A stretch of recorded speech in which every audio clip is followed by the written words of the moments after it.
I got it. Yay! And we're live. So now all you have to do is talk and ignore me. Because I'm like not bright at all. I don't even know what's going on here. There. Haha. Alright. So I'm gonna look at the camera. Sorry. Oh my god, this is awful. Yeah. Oh, there we go. Better? Yeah, that light over your head is like throwing it off. I know. Let me move it over here. Better? Yes. Yay! That's better. Okay. I actually pulled up all the stuff on my phone so that I wouldn't have to look at the camera or the screen. Okay. Here are our questions. I'm only doing the librarians' names because I don't know which teams asked which, to kind of say which is from who. But okay. Sarah asked, what is your process in creating your characters? Well, the good ones just kind of appear. So there's not a big process to it. But if I kind of need a character and they're not appearing, then I don't know. I'll usually kind of like free write, kind of like, who are you? What do you want? You know, tell me about yourself, sort of, and I'll draw them. That's what I was going to ask. An important way to get into their head. Yeah. Sometimes they're hard to draw. I was going to say, I know you're very into drawing, so I was like, do you draw them first, or do you write them, or you answered my question. Yeah, sometimes I draw them. Which is your favorite character to draw? That came from us. My favorite, probably, there's a few. Det and Leslie. Nobody's met Leslie yet, but you know, Leslie is very fashionable, so she's fun to draw because she wears really wacky outfits. But Det, I've probably drawn the most because he's been around so long that, you know, I'll just kind of doodle him like compulsively. Kind of like David Bowie, so. Oh, dude, that's like a dream casting, and now I'm sad. Oh, okay, I'm moving on. I know, it is. Oh my god, that's so depressing. All right, stop. I know. I was always freeze David Bowie time and make a movie now. Yes, we need to do this. Okay, moving on, being professional. Another question from BVL. Why did you want to become an author? Because I can't stop writing. So I might as well get paid. Fair enough. Okay, so this is from a couple of people, and it's kind of tied in, and you kind of have already answered it. Have you always wanted to be an author? Yes. When I was like 2, my mom started writing down the stories I would dictate to her, and then by the time I was 5, I was writing a lot on my own, and by the time I was 9, I had the Writer's Market book out from the library trying to, like, I didn't know how to format properly on the computer, so I hand wrote a manuscript, like, formatted correctly for submission. Did you submit it? No, I was too chicken to go that far, but I like thinking. Complete aside, I actually did the exact same thing, and I did submit it and got a really nice form rejection letter with like a little note on the bottom that was like, I probably should have. It was cute. I should have capitalized on like people being nice to children more. No, they were really sweet. They were like, take a couple of writing classes, and in a couple of years, contact us again. And I was like, I'm going to be a writer. Aww. That's very nice. Sorry about that. I should have done that. This one's interesting. It's from BVL again. It's, who is your inspiration for writing? I don't know what they mean. I guess who inspired you? Who is my inspiration for writing? Well, I guess every character that I've liked in other people's stories that made me think, I wish that character was mine. So then I'll create my own characters that I hope are as awesome as the characters I like. And sometimes real people. Well, David Bowie obviously appeared. Although in reverse, because I created Det first, and people are always like, he looks like David Bowie. And I was like, that guy in Labyrinth? No, he doesn't. And then I found out that yes, he does. He looks like the man who fell to Earth. That's awesome. But it's again, anything that inspires me anywhere that makes me want to like climb into it and be a part of somebody else's world. Well, I can't, so I'll create my own. Oh, I have a question then. It's for me. Did you ever write fan fiction or at all? Because you were talking about getting into somebody else's world. I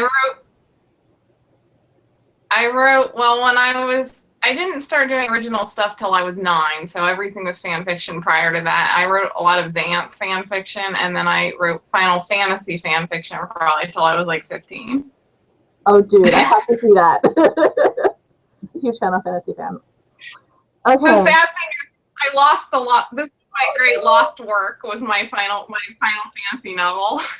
Oh, no. My dad upgraded the computer, and that was the one thing that was like lost. I have like everything I've ever written except that Final Fantasy story. I do have some of the smaller ones, but some of them are really bad. The ones I wrote when I was like 10 are just atrocious. I'm sure they're awesome. But then they got a little better. Yeah. Okay, next question. I had like one of my early internet boyfriends kind of was like a fan of them. You did? You had a fan following for it? Well, one boy who probably just had a crush on me, but counts. I'm counting it. I'm counting it.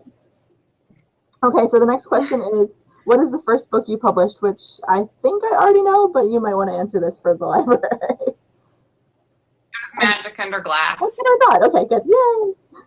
I own it. I was actually telling my teens, I was like, I was really glad that I met you before I read your book, because otherwise I'd been like a crazy fangirl. So like a crazy fangirl. So this question comes from a couple of kids. I think they want to be writers themselves, and they asked, how did you get noticed by a publisher?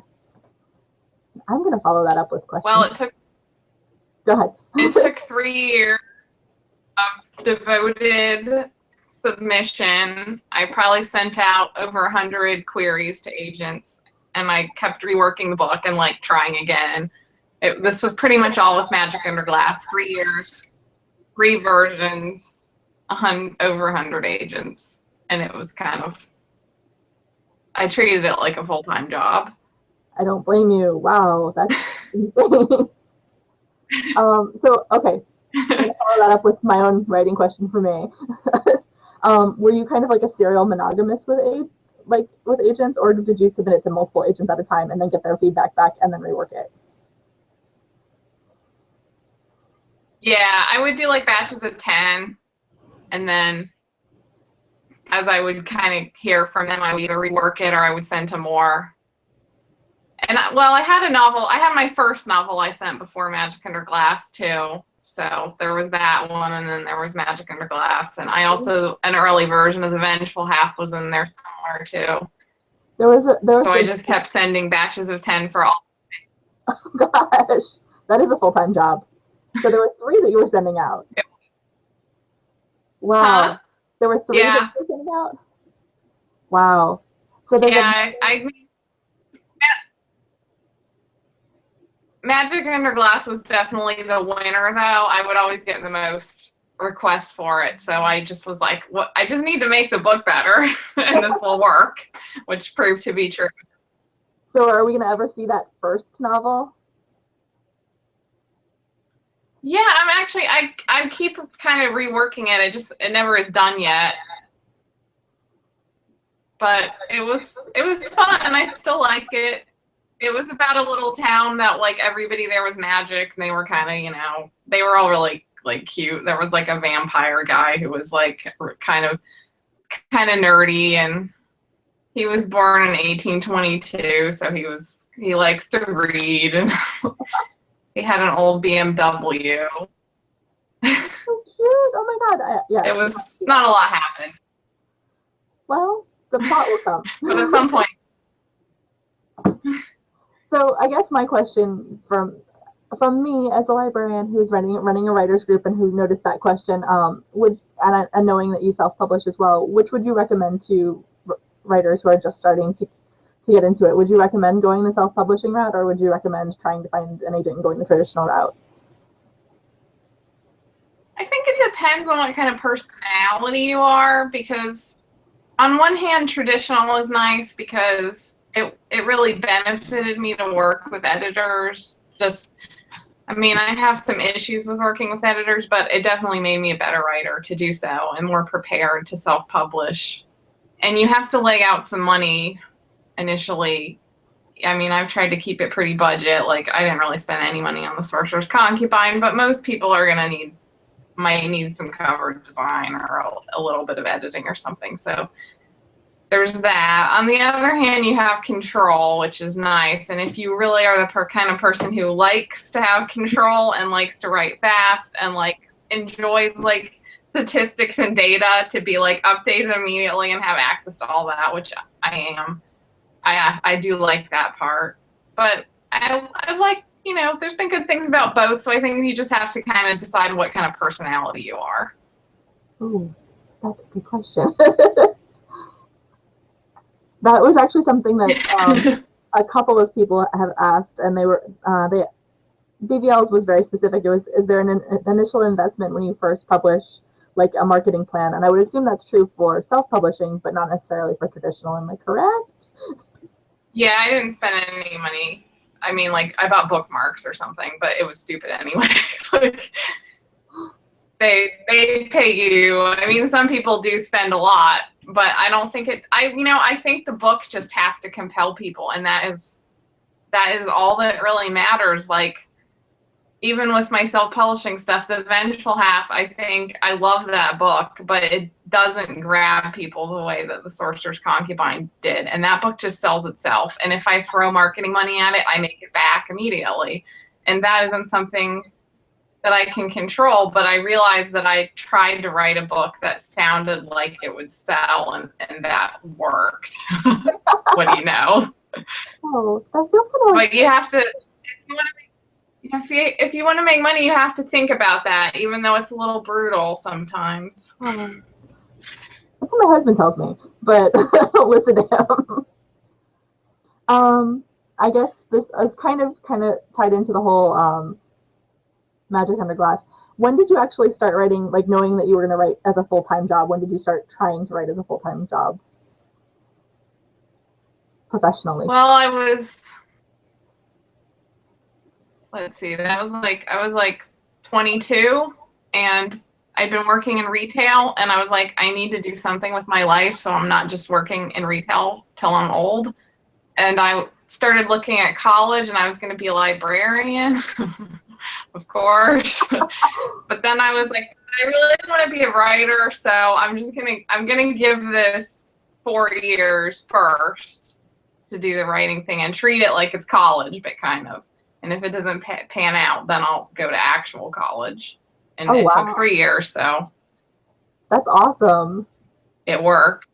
Yeah. Of course, there are days when I look at my bank account and I'm like, it would have been nice to have an actual paycheck.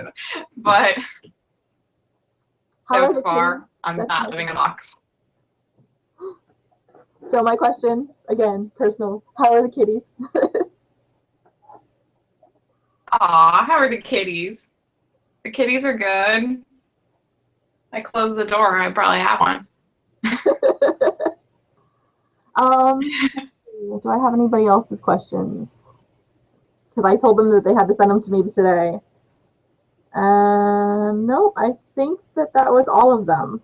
So thank you for your time. I'm sorry. Do you want to tell us about the, I actually want to know about this because I've been watching your Facebook updates with Bated Breath.